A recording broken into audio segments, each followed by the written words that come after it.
This is a law change that is probably the most significant in the last 10 years or so.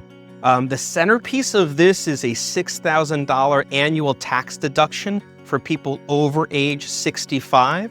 They have added a $6,000 per spouse deduction, which means that about 88% of people who are paying Social Security or receiving Social Security, are no longer going to pay tax on that amount of money.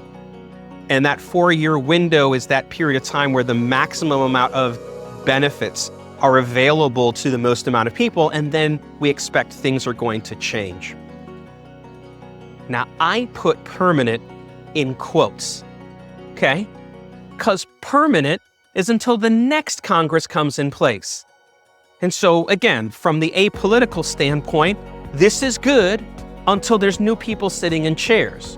We want to do this kind of planning largely because these are the lowest tax rates that have existed since before there was an income tax. For me, I feel like, can we buy out our business partner as much as possible? And to the extent that we can shift this from a traditional IRA account to a Roth IRA account and let that account serve as the one that, while it grows, never pays taxes again. The common analogy here is, or story to exemplify this, is I want you to get taxed on the seed while it's small instead of the harvest after it's grown. We want you focusing on leading a great life, not juggling the details of it. So we've tried to make this as simple and as cohesive as possible.